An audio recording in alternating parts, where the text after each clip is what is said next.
Patrick. Hey, Michael J. How goes it? It goes pretty good. How goes it where you're going? So it goes in a good direction, and in particular, I'm going in the direction of playing in a Grand Prix this weekend, I think. So nice. What I would like to do, if we can do it this week... It's Grand Prix New Jersey? Yeah. They're not even pretending that it's a Grand Prix New York this year. Good. Usually they they're like, oh, this is Grand Prix in New York. It's at the center. It was a big trick. But yeah, it's Grand Prix New Jersey and Secaucus, New Jersey. I'm gonna be battling this weekend. I'm pretty sure. So I was thinking maybe we could steer an episode in the direction of preparing for a big standard event. Sure. Besides, you never know. I mean, this is going to be this might be one of the last big standard events of this format. Well, that is possible. We do have is it a banning like around the corner? Maybe. I think that that the possibility of breaking the format. This is one of those. If the format is going to get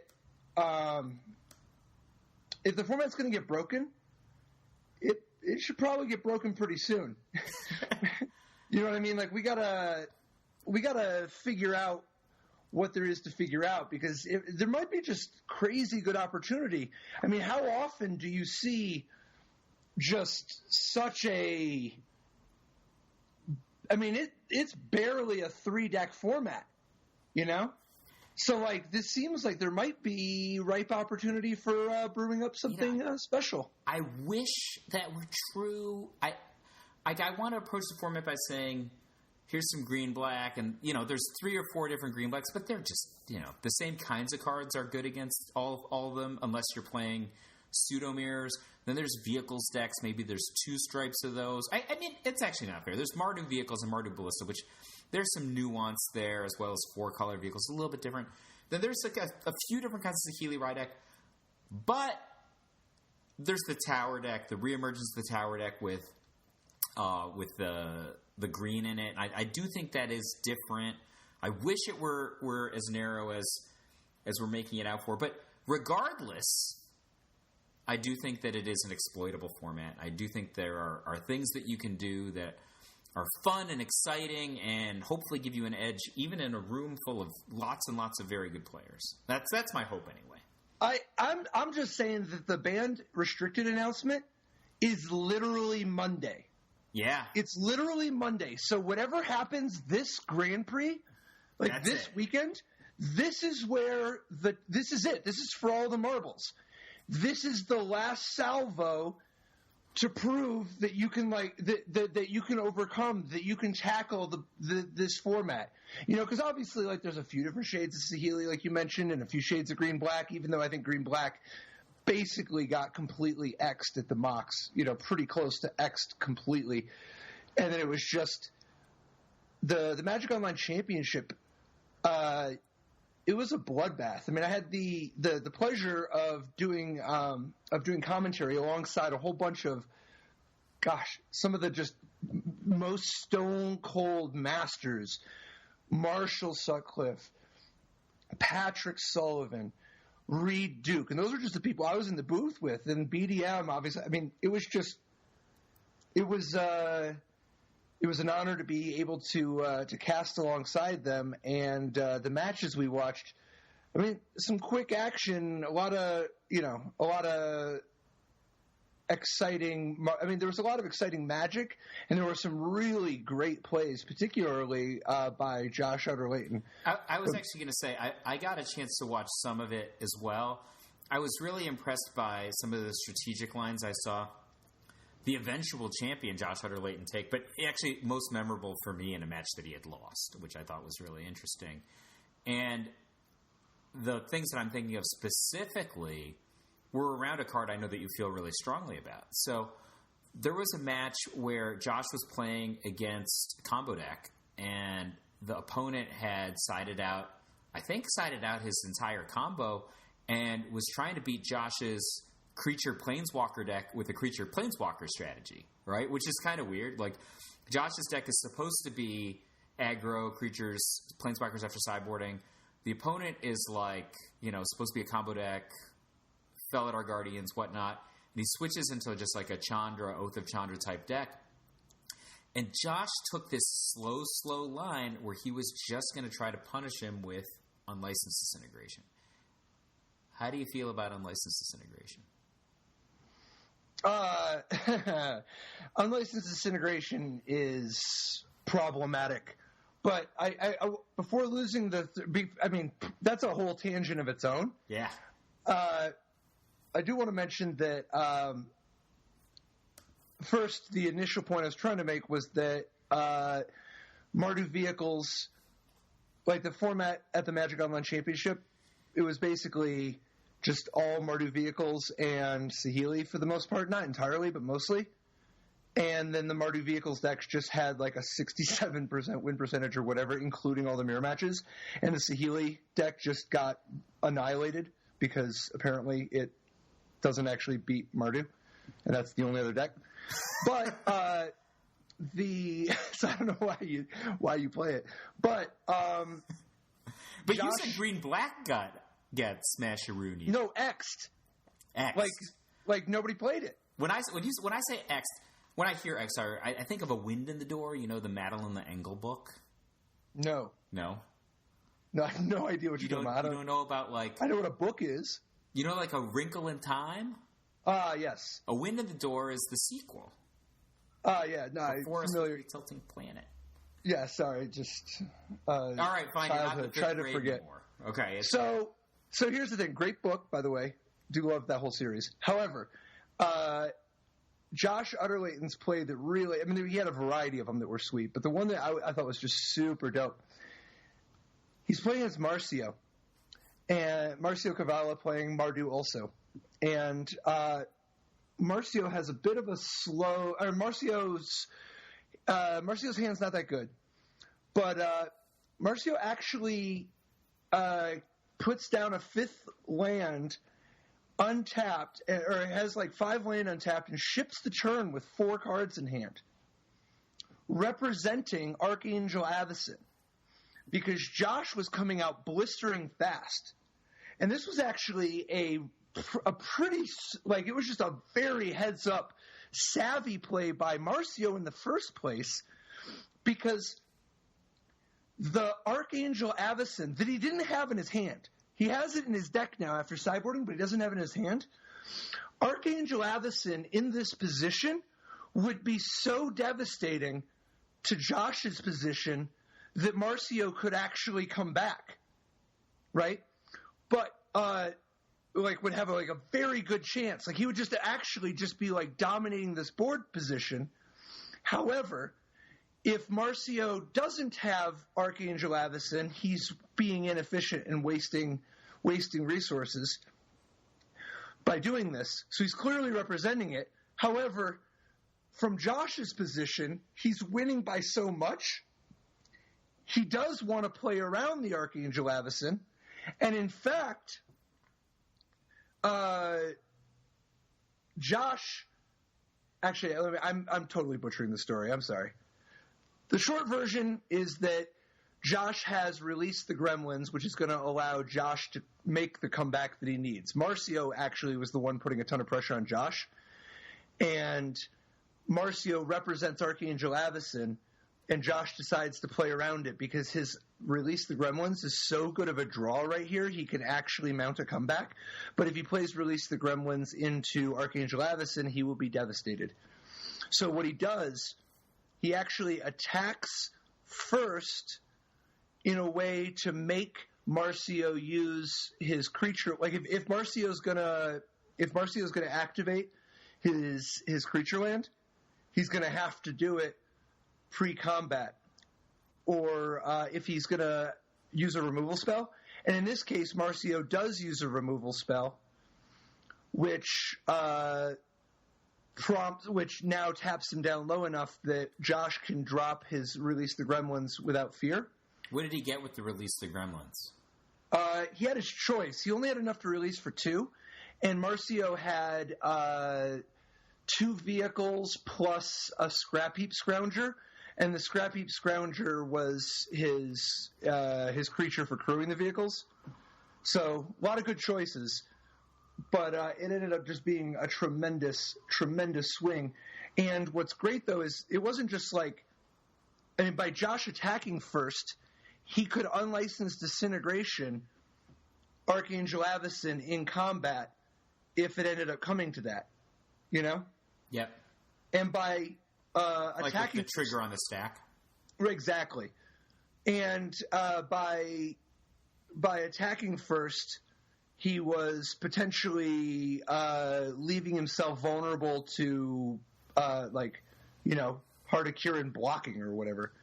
But anyway, the point of all this was just that I thought it was great play on both sides, but Marcio heads up play on representing Archangel Avacyn to try to buy himself a little bit of time because the extra speed, the lost damage was meaningful. And then on Josh's part, the playing around Archangel Avacyn by making it so that he, willing to make some sacrifices so that in the event that Marcio had Archangel Avacyn, he could mitigate a little bit of the damage.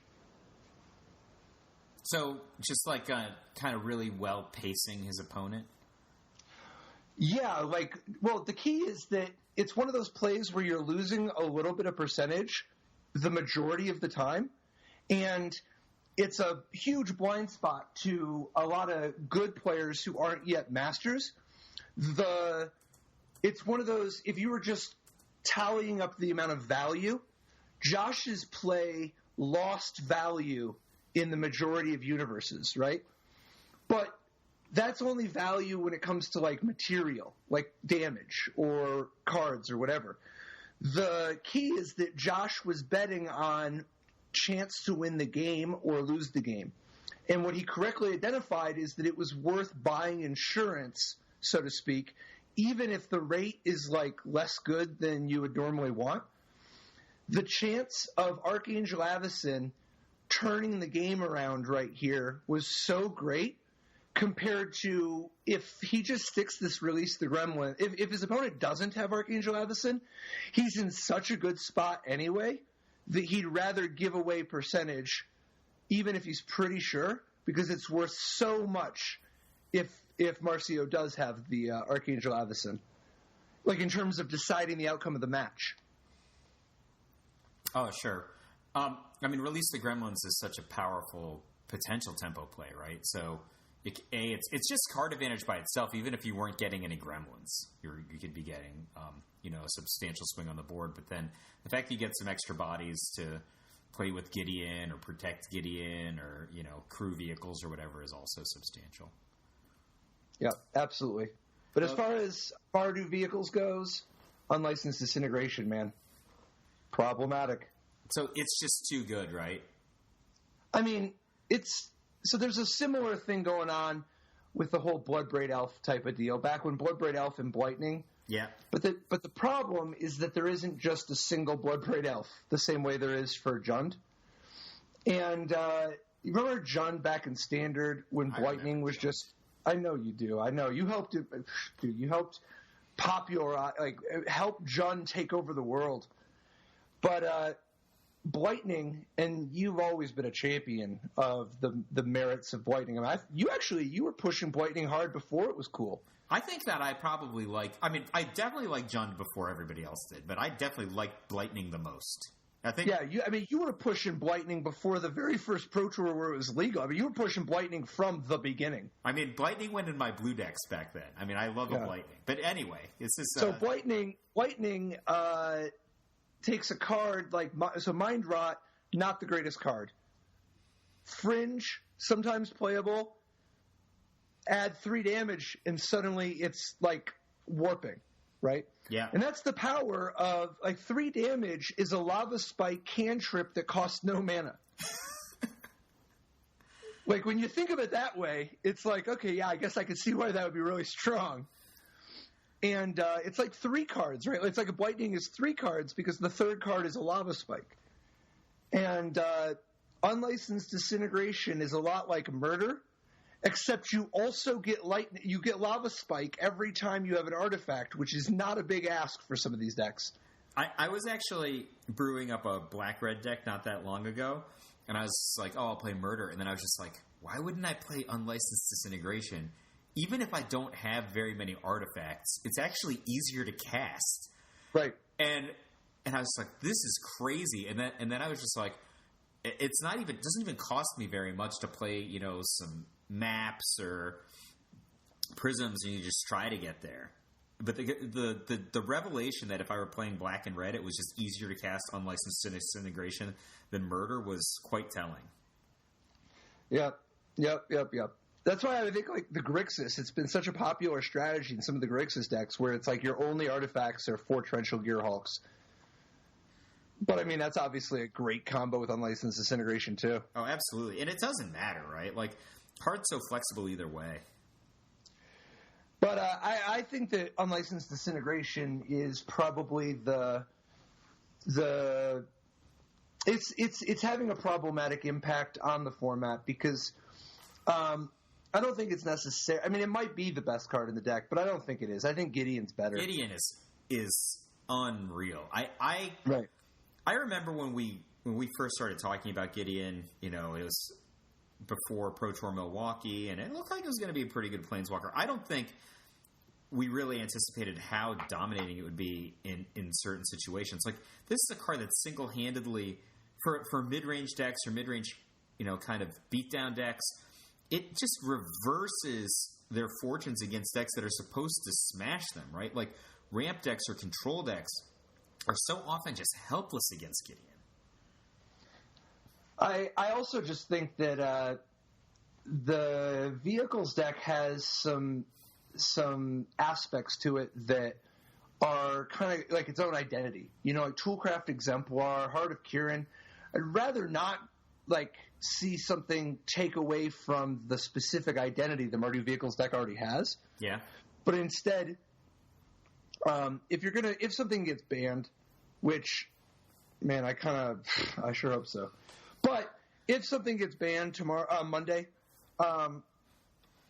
it seems like the primary options are like Unlicensed Disintegration, Scrap Heap Scrounger, Gideon, Ally of Zendikar, and I think that's about it.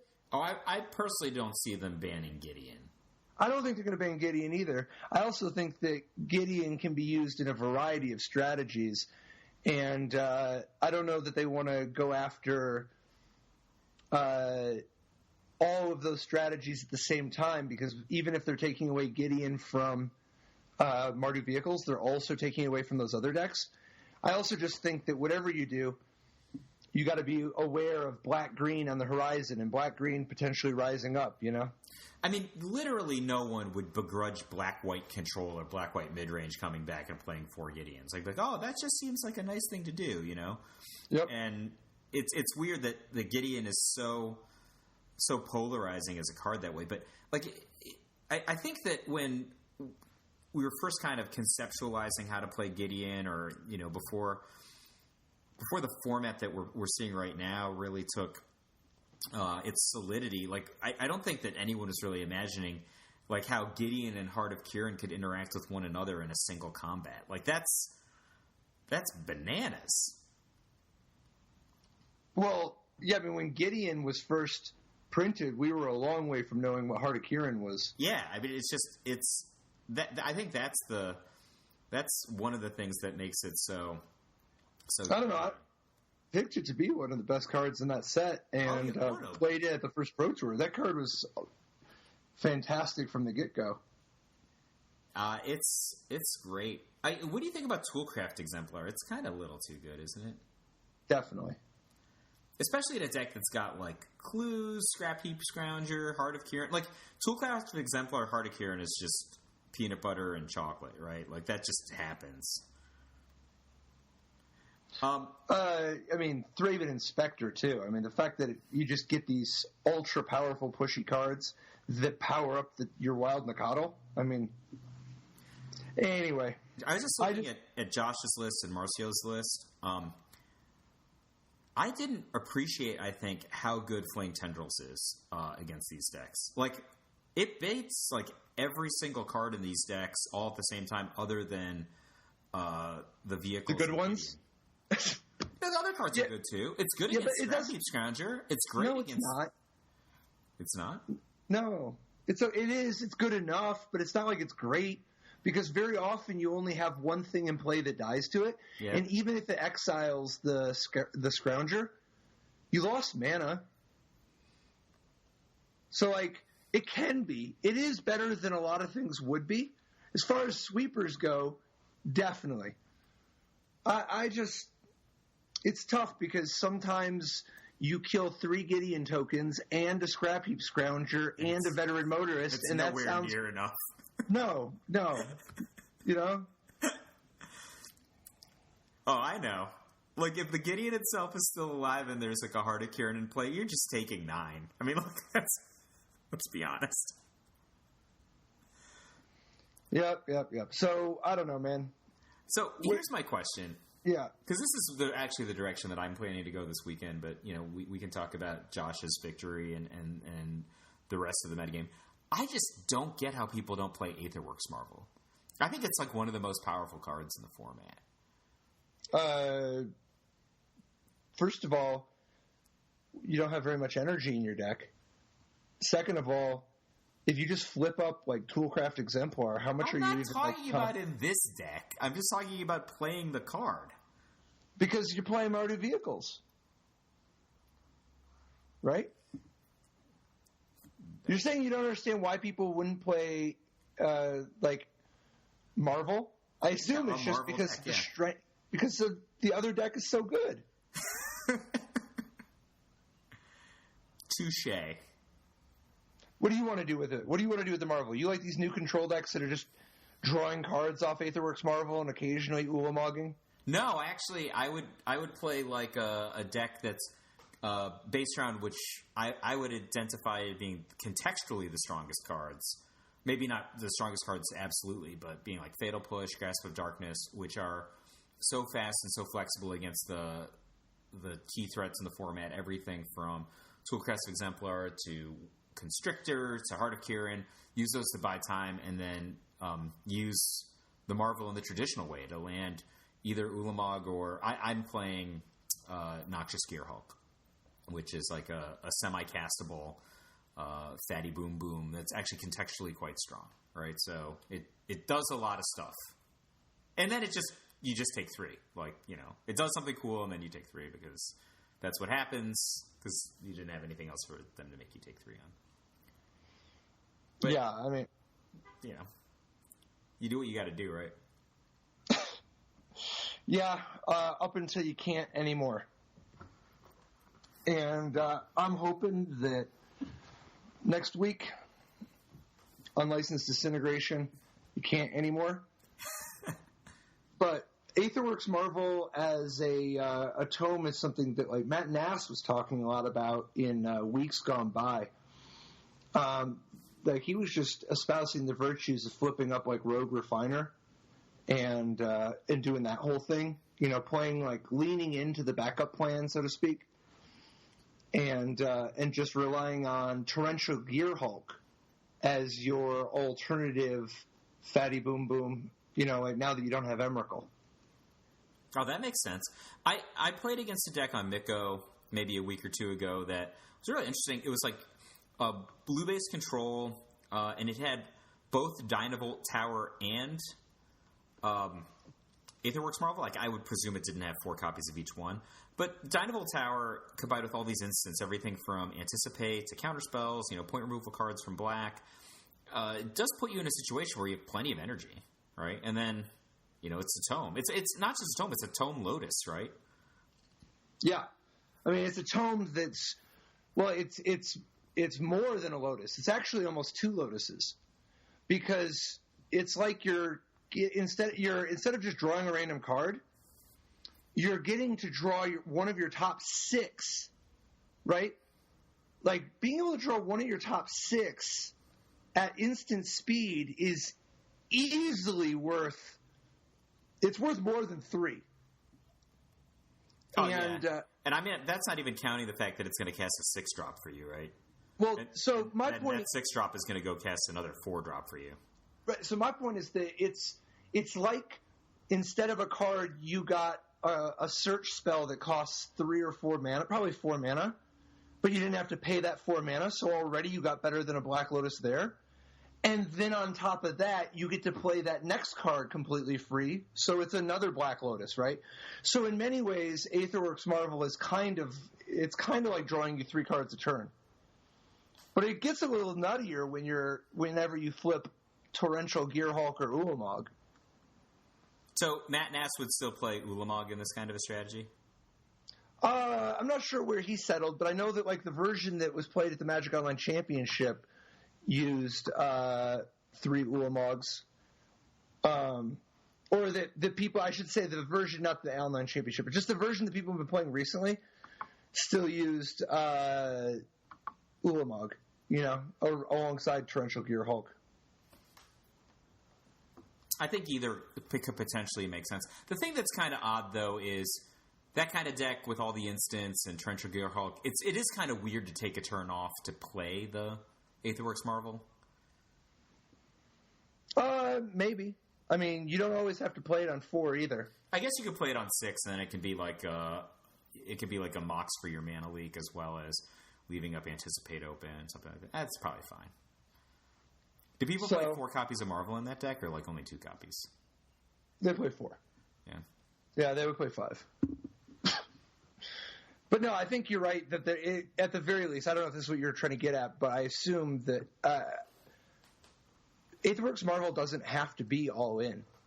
No. You could put some amount of Aetherworks Marvels in a deck that is using it for value a little bit, And JMD Tome effects do have some amount of diminishing returns, particularly when they're legendary. I think that, it's really a question of the scarcity of energy, right? Like, there's nothing worse than of landing your Marvel, right? Like, you drew your Marvel, you had enough mana to cast it, because, 4 mana is like this really epic threshold in competitive Magic. You have your 4, you landed your Marvel, and you sit there for 3 turns because you don't have enough energy to activate it even the first time. Happens to all of us, right? That, I think, is a... That's the worst. That's the worst to get. That's the worst thing that you can imagine. In Magic? Oh, yeah, that's really... Like, right now? I don't like that. Really? I don't know. What feeling would you like that's worse? It's not that I would like. Yeah, you would dislike. I think if I died and it turned out that I was now in hell and we're talking about a game of Magic the Gathering, Patrick Chapin. Oh, I was just getting started. All right, so you're in hell. No. I don't even need to go on. I think you can see where I'm going with this. That I can imagine substantially worse things. However, if we're talking inside the context of using hyperbolic emphasis, hyperbole for emphasis, then that's pretty bad. Yeah, you don't want to sit there and not be getting any value out of your Marvel. You want to it's like you spent 4 mana during your main phase to play this legendary ultra prolific threat, right?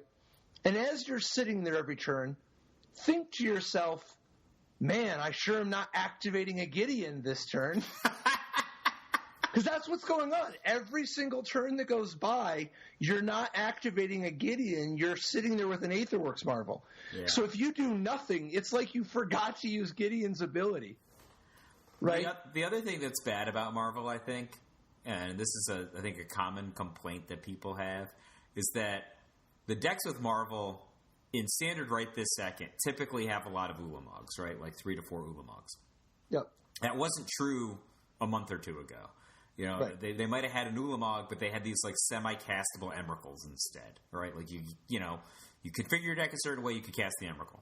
So you have these guys that cost a bazillion mana. Man, there is nothing like having a Marvel in play or a Marvel about to be in play and just a grip full of 10s. Oh. And I mean, you have an Ulamog, you're going to pull another one. Eventually. You deserved it though. Like you put them in your deck. You earned it.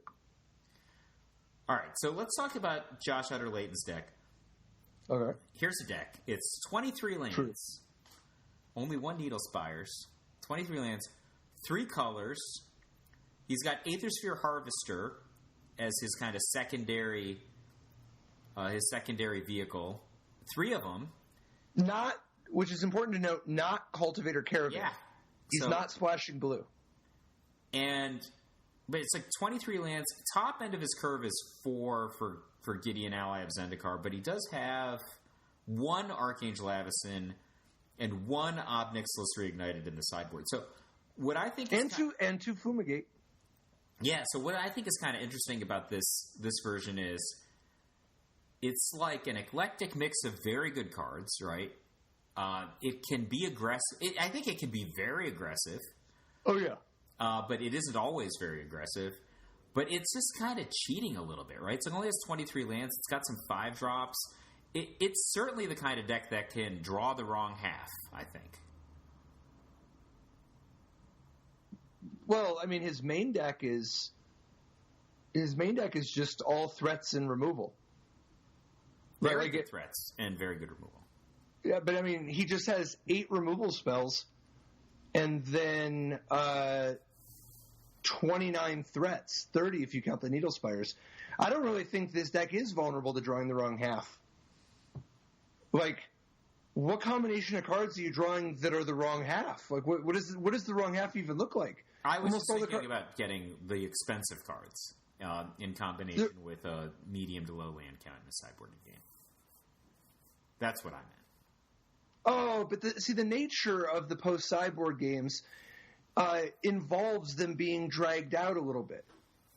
And he's playing 2 Painful Truths to help fix his mana.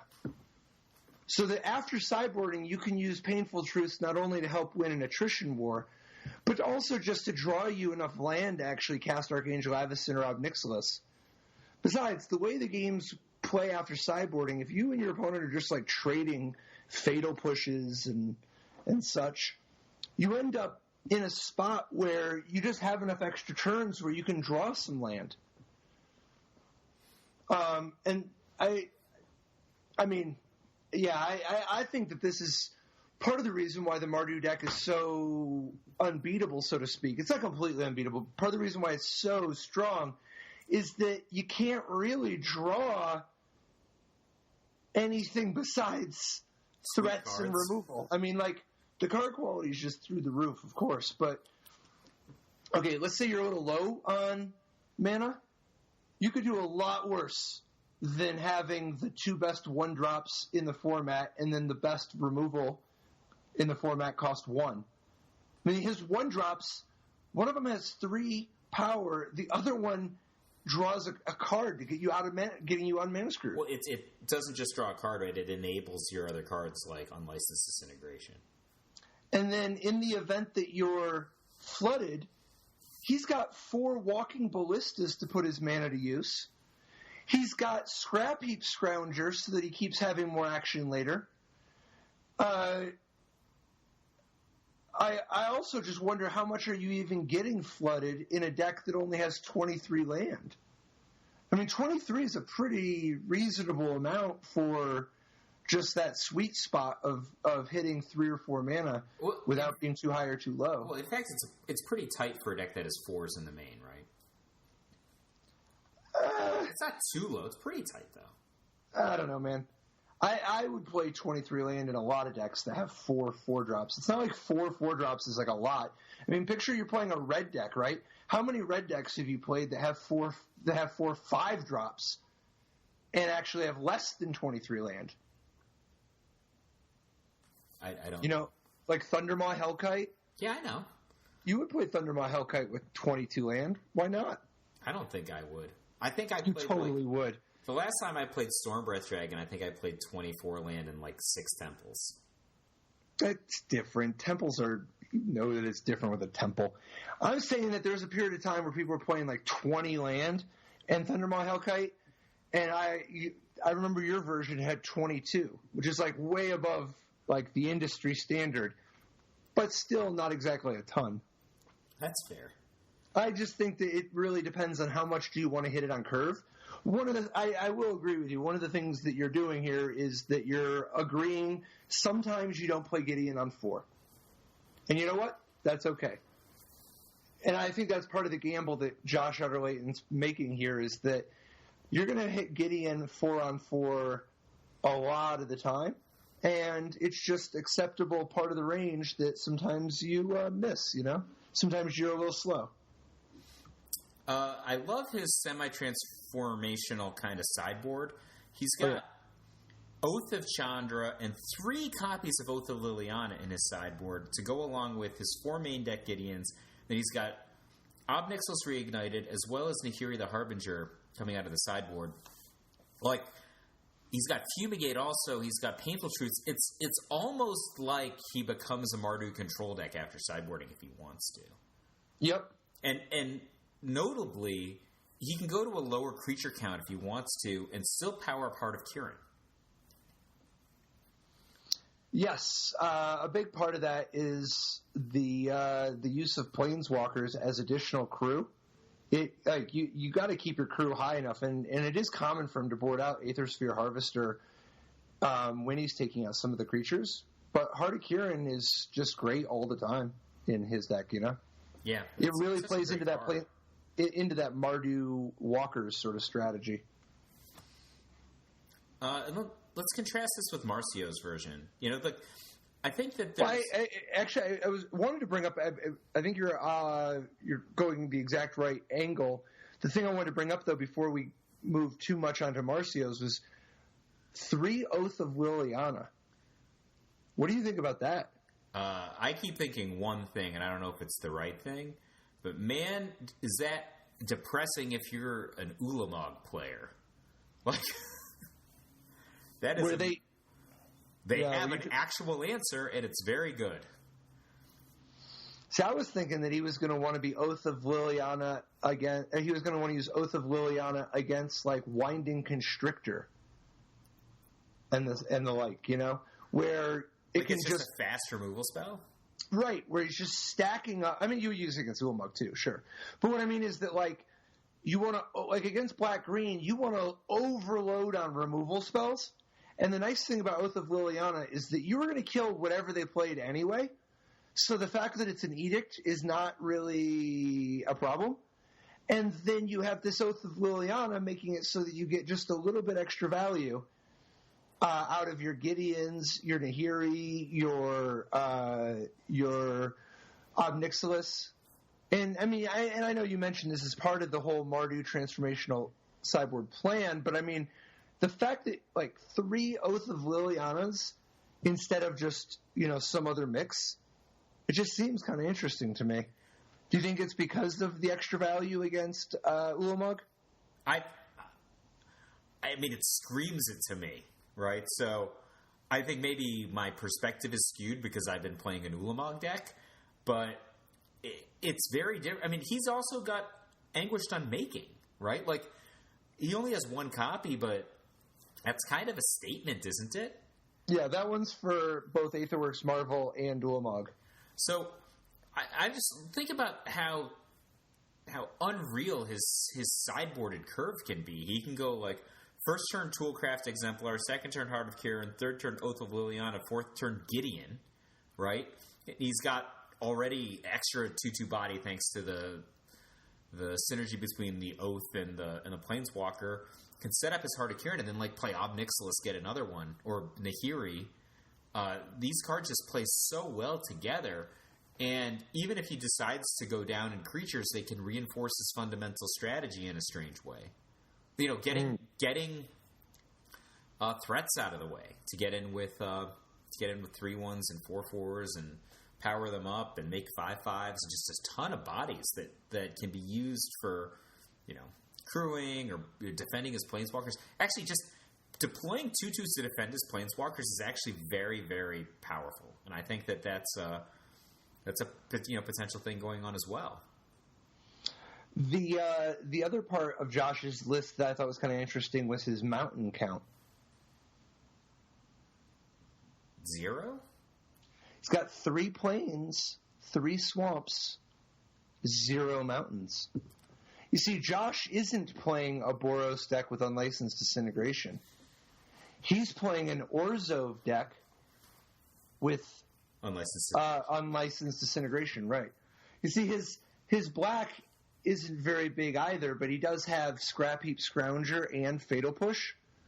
Unlicensed Disintegration is his only red card in the main deck.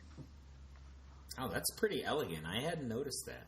Yeah, so he's got 4 Concealed Courtyard, 4 Inspiring Vantage, 4 Spire of Industry. But then the fact that he has 3 Plains, 3 Swamps, the Plains, industry standard. But with 3 Swamps, he is so much better able to Fatal Push on turn 1 and not waste, because he only draws Thraben Inspector and Toolcraft Exemplar however often, and Fatal Push being a very real way to take advantage of the first turn without wasting any mana. And that's why he actually only plays 1 Needle Spire, is that he really is planning on, if he doesn't have Thraben Inspector or Toolcraft Exemplar, he's going to just play Fatal Push because he knows that almost every deck in the format plays a creature in one of the first 2 turns.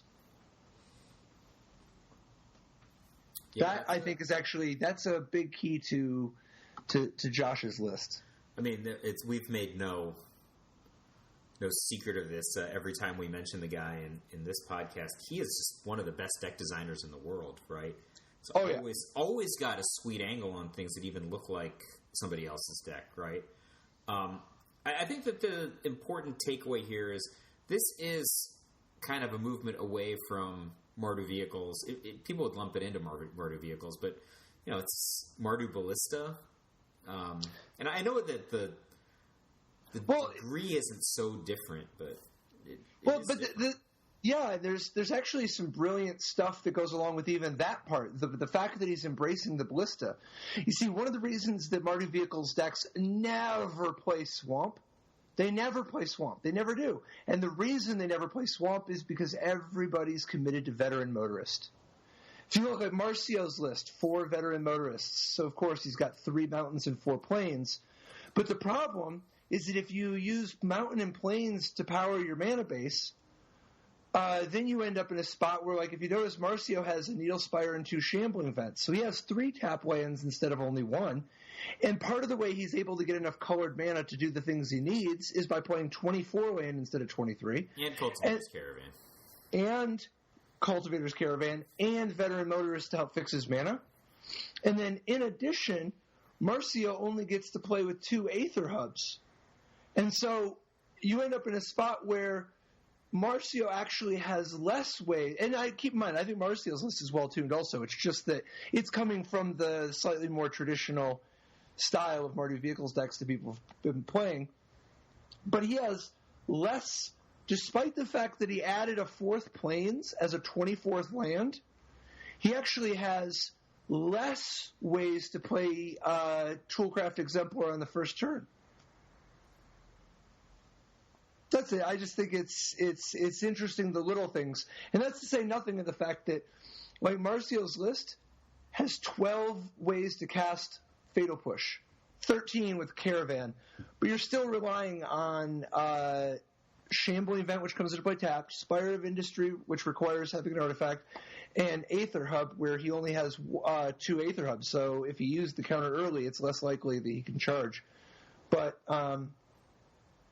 Josh, with 3 Swamps in addition to his 4 Concealed Courtyards, not only can cast Fatal, and obviously 4 Spire of Industry and 4 Aether Hub.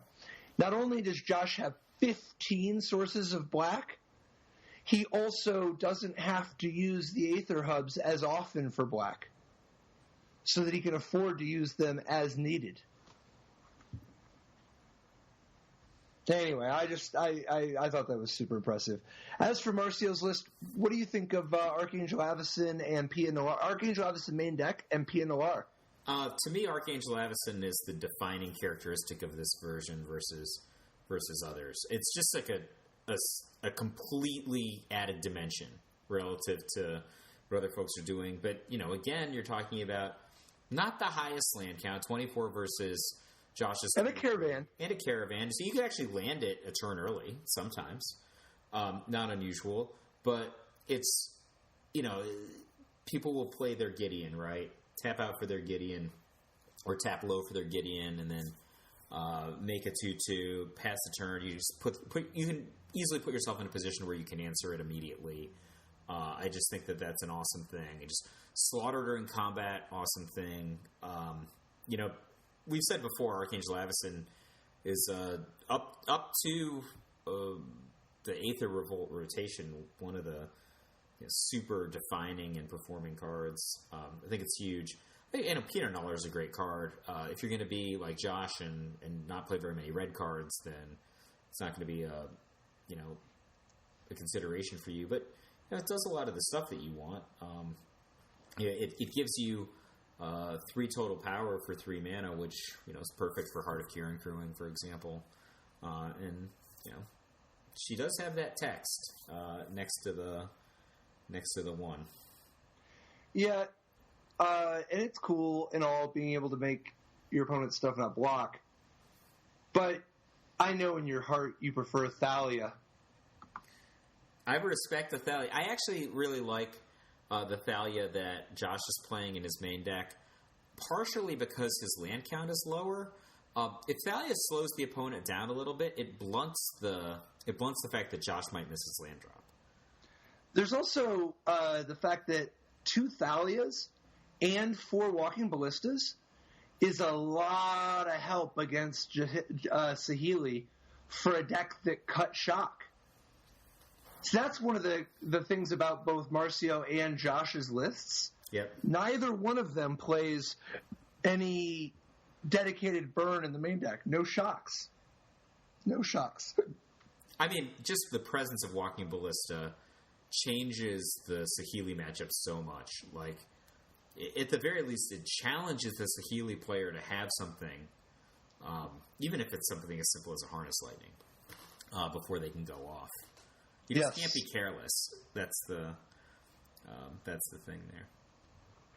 What also helps in the spots where, like, they play a turn 3 Saheeli and you can't kill it immediately, but you can drop a Thalia. And now, what are they going to... Like, they can't just drop Felidar Guardian and beat you. Yeah, good enough. Even though you tapped out, you at least have a 1-turn breathing window. One of the things I like about PNLR in Marcio's list is the ability to flip Archangel Avacyn. Yep, that's good. When you can sacrifice your Scrap Heap Scrounger to flip Archangel Avacyn, it opens up a different dimension than some of the Mardu vehicle decks have. Obviously, the other way you could go with it is Walking Ballista could do it too. Yep. But having access to having more ways to flip Archangel Avacyn proactively is it's a nice dimension to have for the card. I mean, small point, both of those cards also help turn on Fatal Push, which can matter. One of the things that I liked about Marcio's deck, I mean, personal preference, if I were going to play one of these 2 Mardu lists, I would err on the side of Josh's deck. Not just because he won, but I actually like the configuration quite a bit. I think that, a lot of the things that you pointed out as mana base is really inventive and interesting. But one of the things that Marcio has going for him, because he played such heavier red, is the ability to play Chandra Torch Defiance after sideboarding. And that, I think that's love Chandra. Very high impact forecast card. I could not agree more. That's the part of Marcio's deck. And I do kind of love main deck Archangel Avacyn. I'm not going to lie. But the Chandra out of the sideboard is such a fantastic option. I don't know why you don't... I mean, I don't know. Maybe these are just my biases, but like 4 Archangel Avacyn is so much sexier to me than 2. Yeah, but you've never been held back by a rational approach to diminishing returns. So why start now? Well, I'm just kidding, man. I think the fact that it costs 5 is probably it's different. It's challenging to get up to 5 sometimes, and so getting stuck with multiple 5s in a deck that has that doesn't exactly hit 5-on-5 reliably. But you could also just hit 5 reliably. You just play more land. I guess if you had Smuggler's Copter, it's a different story, but we don't. I want to know why we can't just brew up some sick, like, either black-red or Mardu mid-range deck that beats all these Mardu vehicle decks. with like main deck Chandras, for instance. So you like main deck Chandra in the brew up a black red deck? Talk to me about that. It's my conception Or Mardu mid range, not even like vehicles, just mid range. So basically, this like one of these similar strategies, but starting off sideboarded. Is that a fair way of describing it? I'm talking about mean it though. These wouldn't really mean it. They have so many just beat down creatures. I'm talking about meaning it. Every time I want to build one of these decks, I go straight to Goblin Dark Dwellers. Are we on the same page? Okay. Oh, that's the first place my head went. All right, so there we go. So I'm thinking Goblin Dark Dwellers. Do you like Tormenting Voice, or do you think that we are past it in our lives? I don't know, but in general, no. I'd rather see if we can find some cards that are like actually kind of strong. How about Live Fast? Is that too weak also? It would depend on the rest. If we can get a few good cards in here first to kind of give us some direction. All right. So I'm thinking you have to play some shocks. That seems great. Yeah, that seems. Two shocks, 4 shocks. I don't know. What else are we putting in here? Let's keep. Shock is a good one. Maybe 4. All right. But I could imagine trimming. It depends on the rest of the mix of the removal. I'd play some Rebel maps. One of them I hate Renegade map, man. I don't love it, but it does a bunch of things for you that you might want to have happen for you. I literally played an Improvise, a 3-color Improvise deck, 4-color really, a 4-color Improvise deck at the Pro Tour, and did not play any Renegade maps. That card is so mediocre minus. Yeah, but you want something, I think, to turn on Unlicensed Disintegration. That's fine. We can find something to turn on Unlicensed Disintegration. Please not Renegade map. So what about Pentad Prisms? Is that... Dude, you are real committed to turning on the Unlicensed Disintegration. Let's figure out what the good cards are in this deck. All right, cool. Let's start with Unlicensed Disintegration, Shock, and Goblin Dark Dwellers. Those are all good cards. All right. Do you like Fiery Temper? I guess it would depend on the rest of the deck. How are you discarding it? You're just back on that Tormenting Voice, right?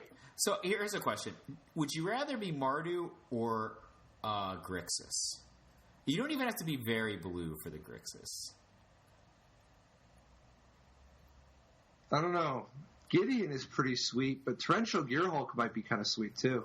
Well, I was actually thinking the sideboard cards that you get when you go Grixis are really powerful. I'm in. They change the complexion of all your matchups that aren't this one deck. That's the thing, right? If you can build a deck that can beat one deck, but you want to win a big tournament, you can't just aim only at Mardu. And I think that Grixis, if we're going to slow ourselves down, play cards like Goblin Dark Dwellers, etc., we need to be able to beat the decks that are throwing some haymakers at us. All right.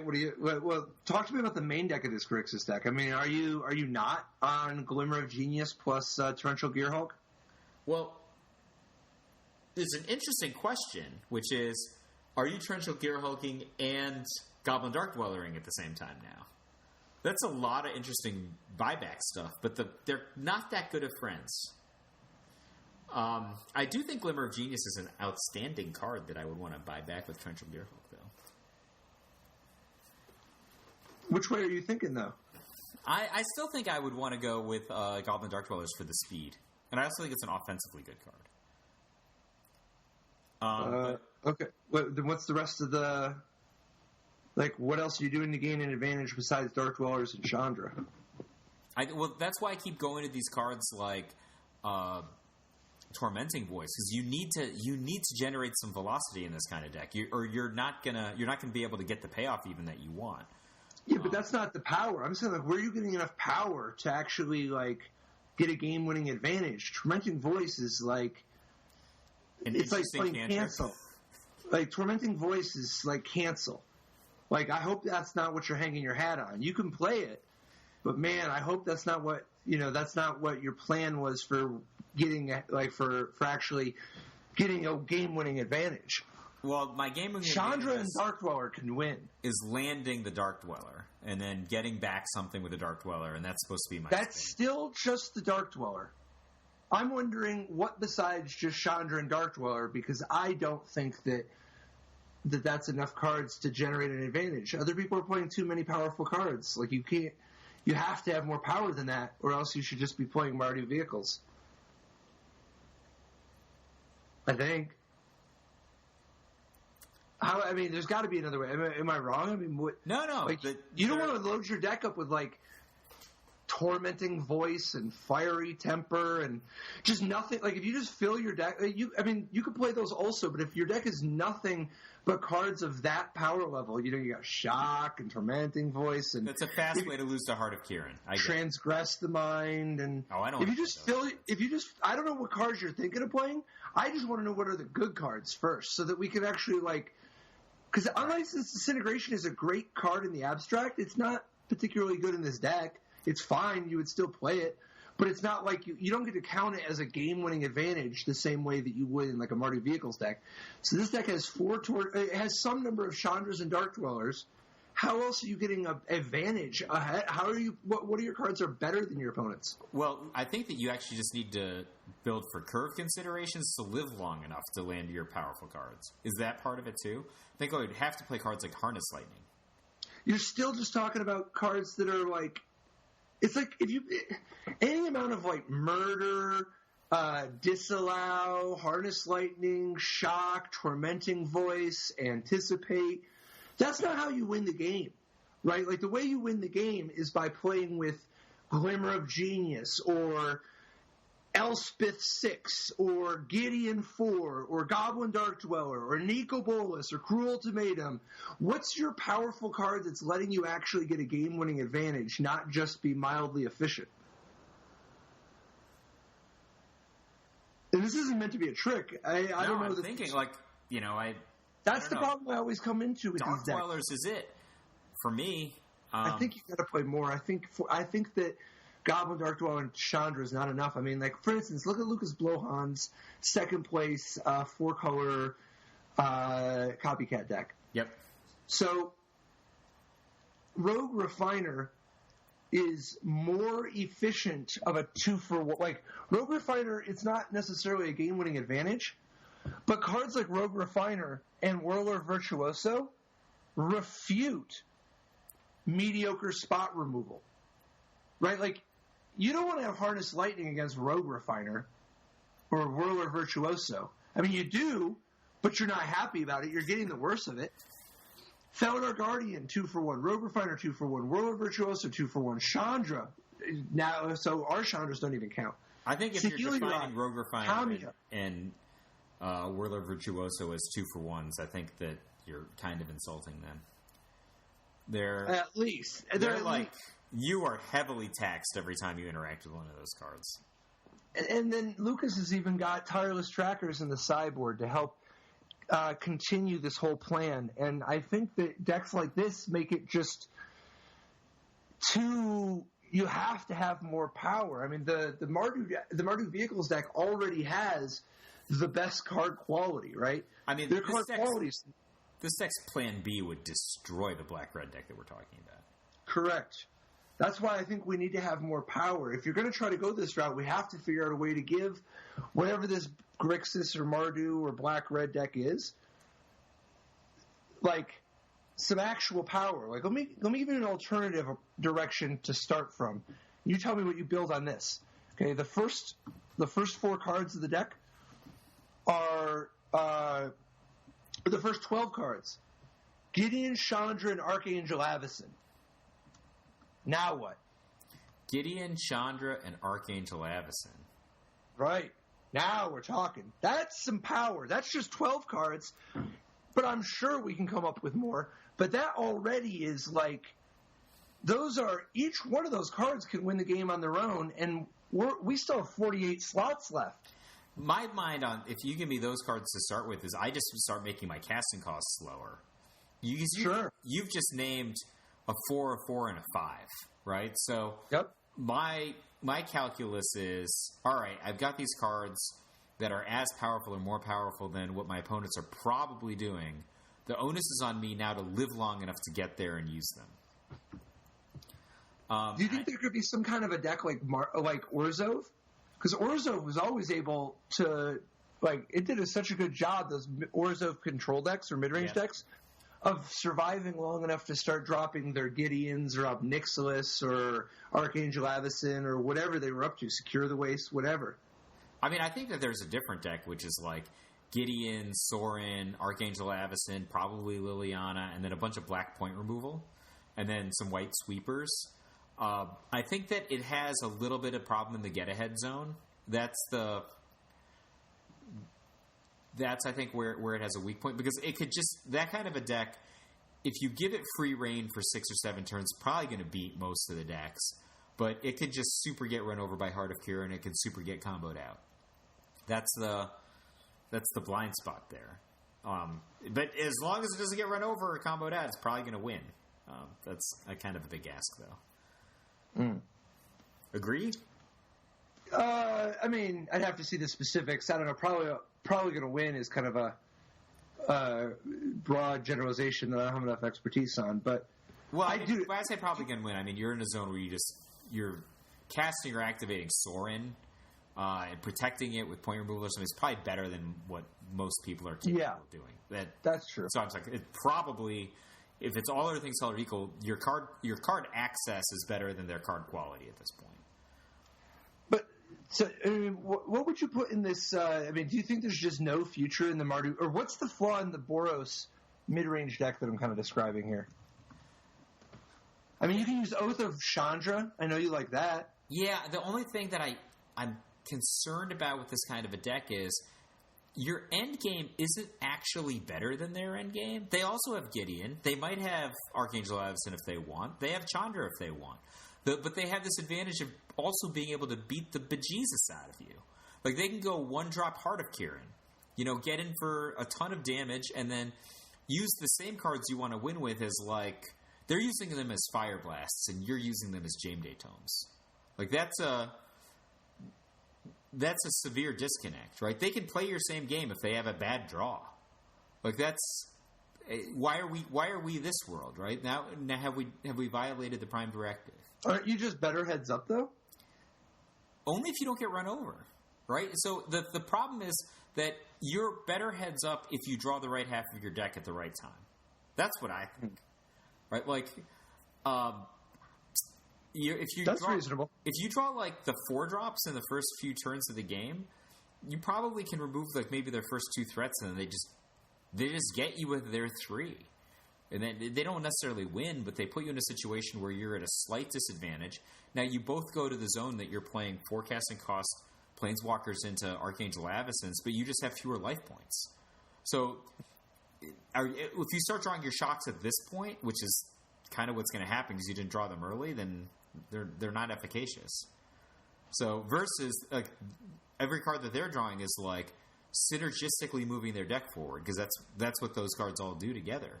Like you can be in a situation like, all right, let's get in a big blowout. We're trading a whole bunch of stuff, and they're like, all right, rebuy Scrounger, Heart of Kira, and Gideon. Like, their stuff is just boom, it's in the red zone again. That's my conceptualization. I don't know. What if you got Chandra 6 to top out your curve? How about then? I love all these things, Patrick. I think that they're just...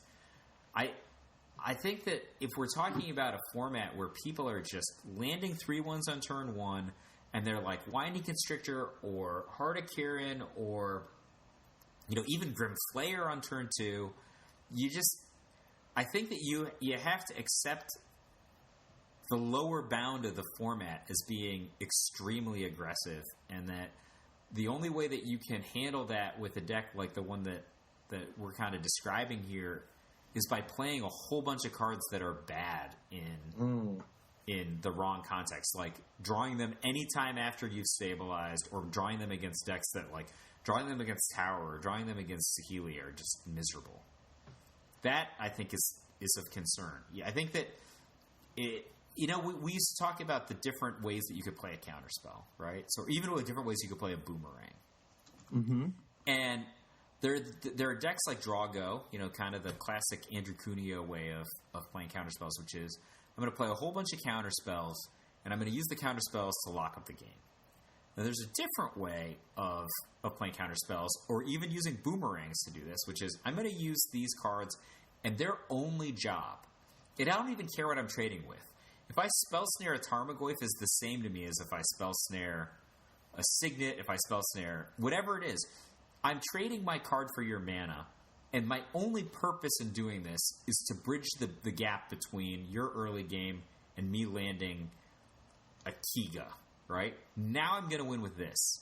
And that my counterspells, if I draw them at this point, are switching their role from just me trading a card for your mana to me trading my card for a turn, right? I'm going to trade this for a turn with my 5/5 in play. And if I do this 2 or 3 times in a row, I'm going to kill you with the 5/5. That's very different from, here's a stack of counter spells. I'm going to counter every single relevant thing, use a limited number of cards, like call it a Nevinral's Disc or a Powder Keg, to control the things that get through the counter spells and win over the course of a long stretch of card advantage or accumulated advantages or ginormous numbers of land taps, right? Like, these are two very different ways of using what I think, like, to the naked eye are very, very similar cards. And I think that kind of the same is true if you want to extrapolate it to these kind of decks. Like, you would be talking about a deck that has Archangel Avacyn, Chandra, Gideon in some combination, and also point removal cards in some configuration. But when you talk about Josh's deck, right, if he has his Druthers, he's playing a Plains or the equivalent of Plains on a turn 1 so that he can play an aggressive 1-drop. And his backup plan is to play a Swamp so that he can remove their opponent's 1-drop when they're doing the thing that he wish he did. That's different from I actually have to defend myself or defend my Planeswalkers, etc., because I'm going to try to win on accumulated advantages rather than on just damage. No, that's a pretty compelling argument. What if I switch it on you? Here's the first 12 cards of your deck. 4 Sweatworks Brawler, 4 Maverick Thopterist, 4 Inventor's Goggles. Now we're talking. Mm-hmm. This is the deck you almost played at the Pro Tour, right? Mm-hmm. I have been shockingly impressed by some random, seemingly unplayable duder with a bazillion toughness and vigilance. I'm sure you know what I'm talking about. So you're into the shield. I think you have to. I mean, you don't have to. I think that's an intuitive way to go with this strategy. So there's 3 different zeros that you should really consider: Ornithopter, Cathar Shield, and Bonesaw. Cathar Shield has a much bigger impact on the game than the other 2 in general. Bonesaw is efficient. Bonesaw is cheap to use and automatically points in the right direction. And then Ornithopter has the advantage of being able to wear other goggles and bone saws, you know? Yep. So, go ahead. Are you a fan of drawing 3 cards in this deck, or? I am not. I found that this style of deck, it's not the same as Thoughtcast. Because, like, Thoughtcast, you play Thoughtcast, and then you get to play your cards for free because all your cards are free. In this deck, when you play your draw 3, first of all, the only cards you're playing for free are like Bone Saws and Cathar Shields. So, like, what are you even doing? It's less exciting to Ancestral Recall into just more Bone Saw horrible cards. But I think that the tempo hit is too big because this deck is typically only playing 1 improvised card per turn, not all of them. That said, I do think you want 4 Metallic Rebuke. I think Metallic Rebuke is the truth. That's one of the great payoffs, particularly the fact that you can drop a Maverick Thopterist and then protect it with Metallic Rebuke with only 1 extra land. Yeah, I agree. It's a protect the queen kind of card there, and it's good at kind of all zones of the game, right? So yeah. So what do you think of Stonework Stonehaven Masterwork. The equipment that's 1 cost and then 2 to equip, and the equipped creature gets +1/+1 for each other creature you control that shares a creature type with it. I have no experience playing with this card. It seems to me that the equip cost is a little prohibitive. Is that wrong? 2? Yeah. No. I mean, that's cheaper than the shield. Yeah, but the shield has such a dramatic impact, and also the shield's upfront cost is very low. Okay, so let me give you a couple examples, because this deck is all... It only has 2 types, right? So there's 4 Sweatworks Brawler, 4 Maverick Thopterist, and then maybe 4 of the... What's the Hexproof guy called? Oh, the big blue guy? I don't remember his name. Right. And I don't know if you want to play Whirler Virtuoso, but... I think you do, but he's kind of off theme. He is a little off theme. He would be more on theme, though, if you valued the being an artificer that makes Thopters. You see, in addition to the fact that all your artificers are potentially a way to pump up, like you have a lot of artificers, but also sometimes you just get tons of Thopters, right? Like you could play 4 Maverick Thopterist, 4 Ornithopter. If you wanted, you could have Whirler Virtuoso. That's to say nothing of the fact that you might actually want Hope of Gripper. That's a Thopter. I wonder how many zeros you really want, because it is cute. Obviously, it's cute doing like turn 1 play a Cathar Shield and a Bonesaw and an Ornithopter and just play turn 1 Sweatworks Brawler. Like, yeah, great, right? That is sweet. However, 1s go a long way too, because like if you just on turn 1 play a 1, now you only need a single 0 to make a Sweatworks Brawler on turn 2 anyway, because you just play the 1 and then you tap all of them and you're there. Ones are you don't even, and you could do it anyway. Right? Well, with haste though. Yeah, that's good. That's great. I'm saying that you don't need so many 0-cost ones, because, I mean, you could play all the 0-cost ones too if you wanted. It's just I worry about the consistency. And I think that some of the other equipment, and I'm not sure which one's better, because it's also possible that you would want Stitcher's Graft. That's the 1-cost equipment, equip cost 2, that gives the equipped creature +3/+3. And when the creature attacks, it doesn't untap next turn. And if you ever move Stitcher's Graft off of it, it dies. So, like, one of the things you do is you just early on want to use your artifacts as acceleration, but then you want to just hit hard out of nowhere. And the Stitcher's Graft is perfect for that. What, if anything, is the fatal flaw of this strategy? Because it's really impressive when it gets going. Yes. So there's a couple of flaws. The first is that against an opponent that has a fast clock and a lot of cheap interaction, you can just struggle because you end up racing and you're working hard to make something as good as their Toolcraft Exemplar. And then the other flaw is that if they're playing a black-green deck that has enough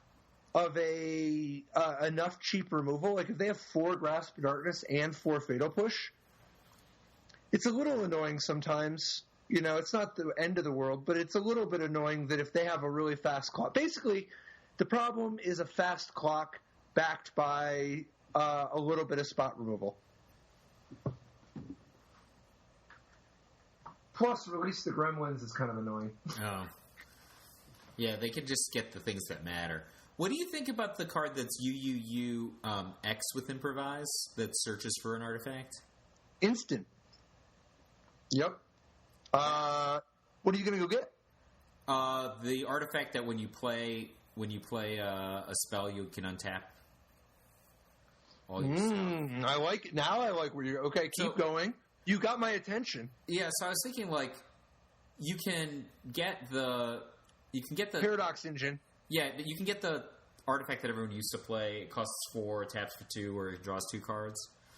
You can Hedron Archive. Yeah, so you can put yourself in a situation where you have a profound mana engine, right?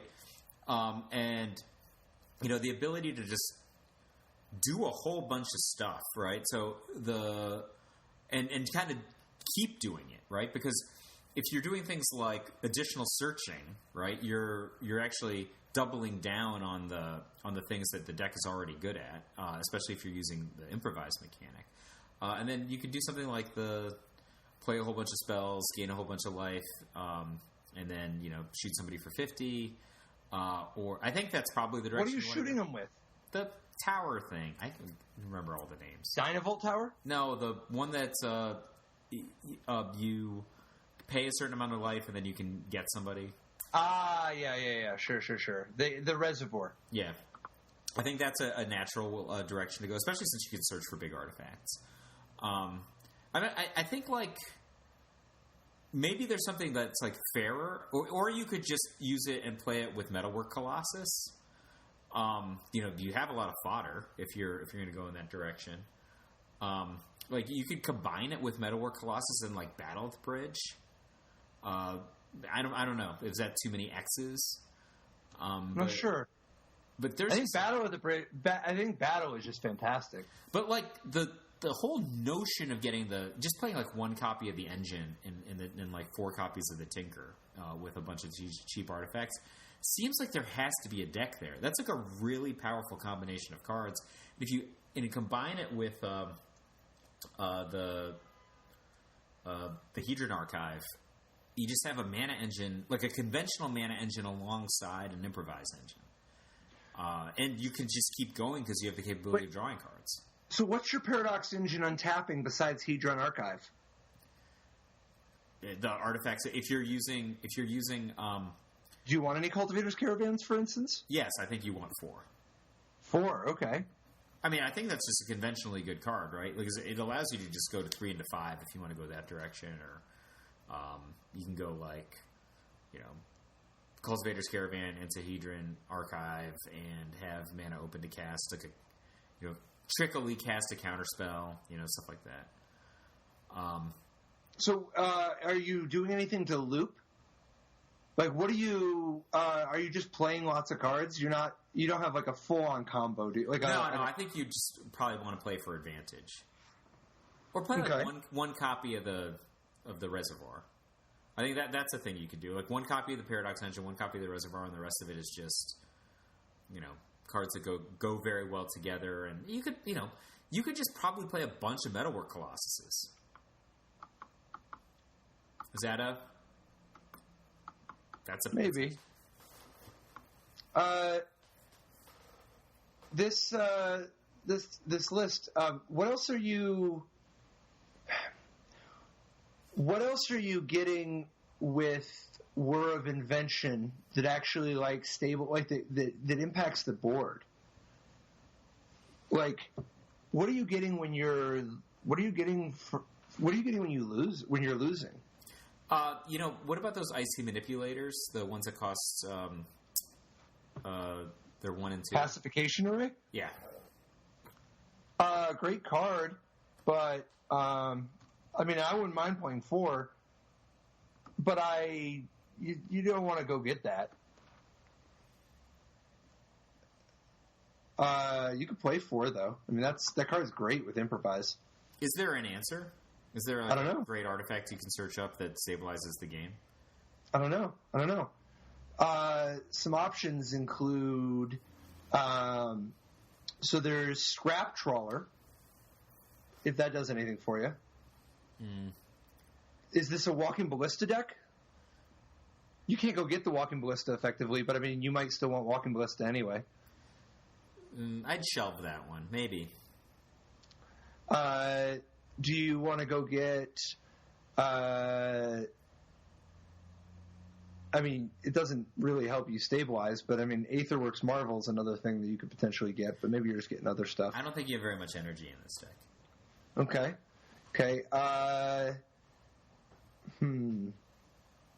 Yeah, see, I don't know. That's what I'm trying to figure out. What can you actually? I mean, do you want the Sky Sovereign? Yeah, probably like 2. Maybe just 1. You have Word of Invention to go find it, right? That's true. Okay, and then do you actually want Scrap Trawler? Maybe. I mean, it's just like a pretty good card, right? Like you could use it in the same way that other people use Rogue Refiners. Basically, I think the big thing you got to ask yourself is what your other color or colors are, because I think this deck goes in a very different direction if you, like, for instance, adopt Herald of Anguish versus, I mean, Herald of Anguish and Tezzeret. Tezzeret, I think, is just an excellent card anyway, and then also the source of, I mean, Tezzeret with Word of Invention actually works pretty nicely. Well, you could just keep making Lotuses for the Word of Invention, right? Right. Oh yeah, and if you just put out Tezzeret on turn 4, the next turn you already have enough to Word of Invention for 3. I'm sorry, for 4 at instant speed, and that's not even counting if you had any other artifacts in play. And I think that the prospect of having all those artifacts that can be used for casting Improvise spells, and then Paradox Engine to keep untapping them.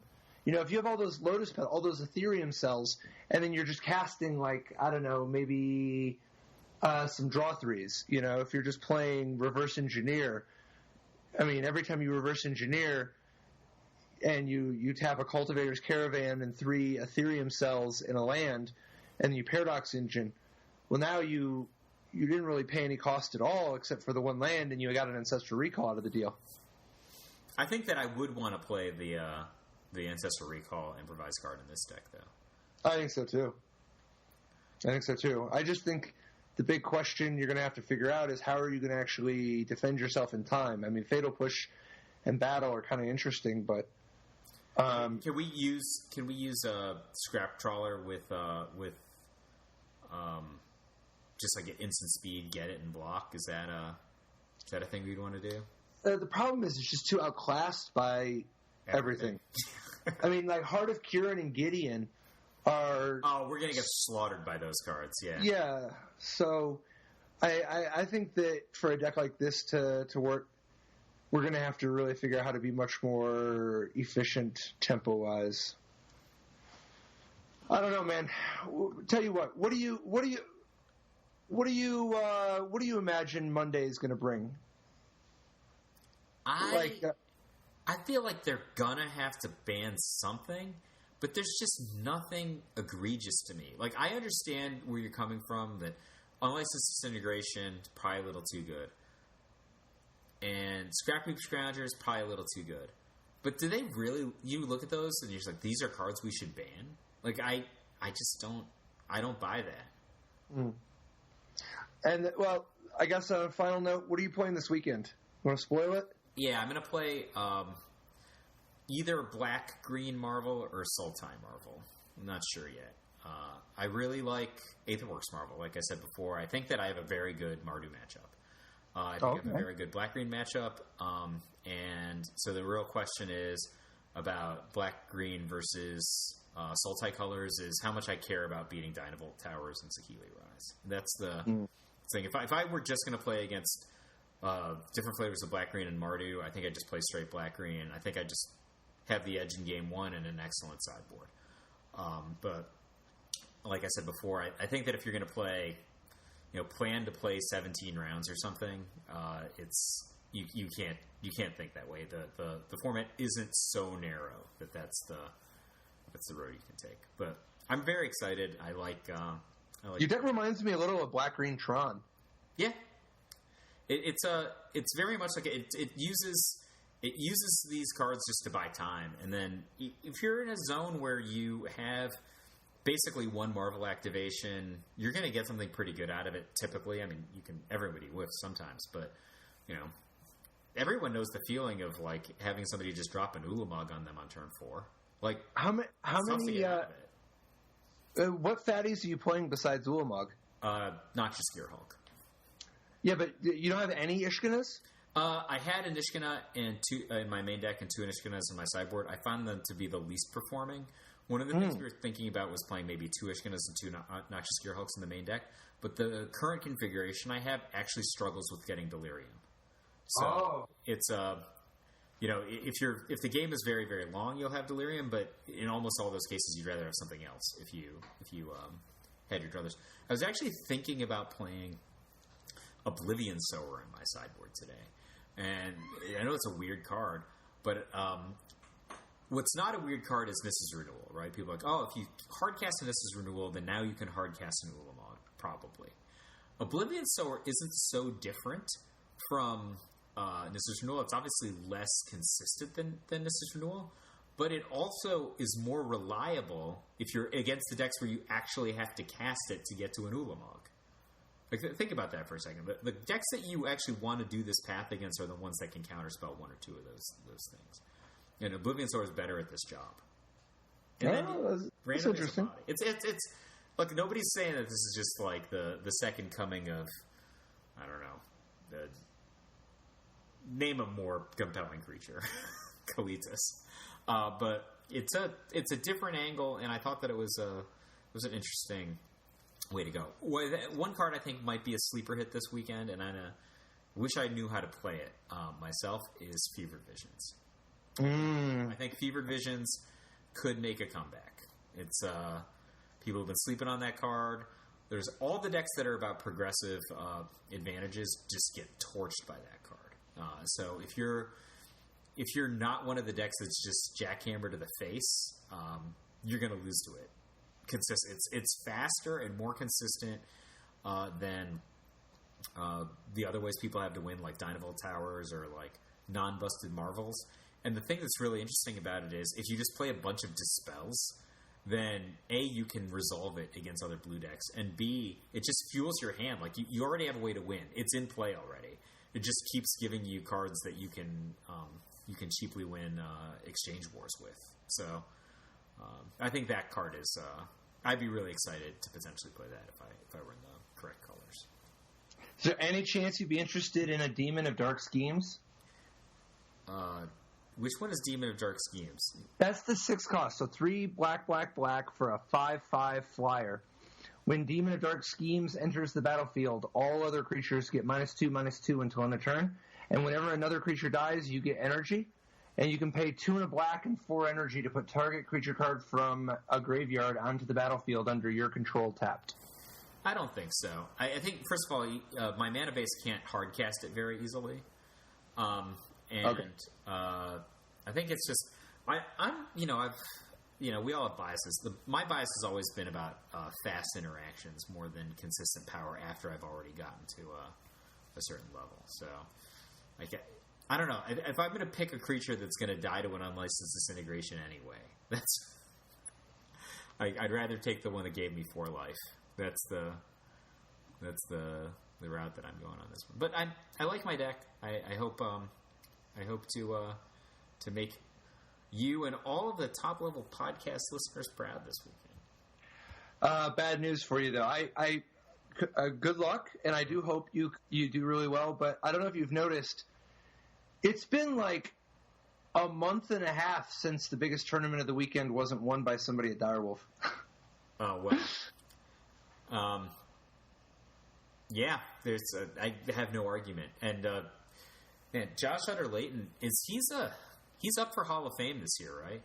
He's up for, and hopefully a slam dunk. I think that he just wanted to remind everybody that he was send a message. Yeah, because I was probably going to vote for him anyway, but after these things, hey guys, just to remind you, doesn't 5 matter. top 8s, a Player of the Year, a win. I mean, U.S. National Champion, everything. Whatever you're thinking of, he's got it all. Just like, it doesn't matter if it's a 16-person tournament, a 32-person tournament, or a 2,000-person tournament. First place. Yeah. All right. So,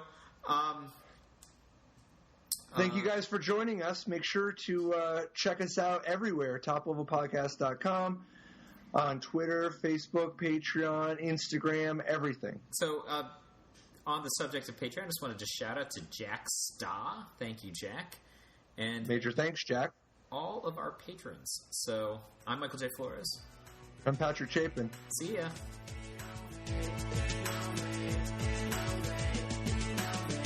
Life didn't work so great. Tried to play dredge for jail or hate. Ghostly prison waiting for my untapped phase. Your core trapped in amber stasis state. Lost a lot of friends, got left behind. Had to find a way not to lose my mind. Trapped in a vault with nothing but time. Parents and my friends were the key to find. Magic gave me purpose and drive. To gain, to love, and kept me alive. Visions of better weather, light in